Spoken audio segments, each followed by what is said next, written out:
पूजिते शङ्खचक्रगदाहस्ते महालक्ष्मी नमोऽस्तुते नमस्ते गरुडारूढे कोलासुरभयङ्करी सर्वपापहरे देवी महालक्ष्मी नमोऽस्तुते सर्वज्ञे सर्ववरदे सर्वदुष्टभयङ्करी सर्वदुःखहरे देवी महालक्ष्मी नमोऽस्तुते सिद्धिबुद्धिप्रदे देवी भुक्तिमुक्तिप्रदायिनी मन्त्रमूर्ते सदा देवी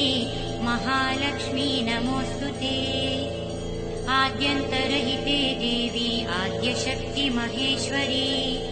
योगज्ञे योगसम्भूते महालक्ष्मी नमोऽस्तुते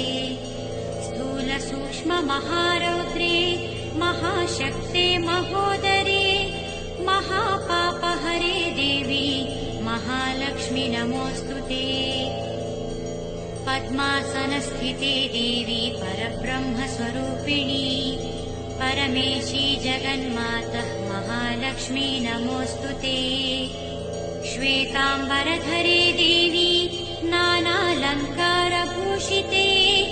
जगत्स्थिते जगन्मातर्महालक्ष्मी नमोऽस्तुते महालक्ष्म्यष्टकस्तोत्रम् यः पठेत् भक्तिमान् नरः सर्वसिद्धिमवाप्नोति राज्यं प्राप्नोति सर्वदा एककालं पठे नित्यं महापापविनाशनम् द्विकालं यः पठे नित्यं धनधान्यसमन्वितः त्रिकालं यः पठे नित्यं महाशत्रुविनाशनम् महालक्ष्मी भवे नित्यं प्रसन्ना वरदा शुभा इति इन्द्रकृतः महालक्ष्म्यष्टकस्तवः सम्पूर्णः।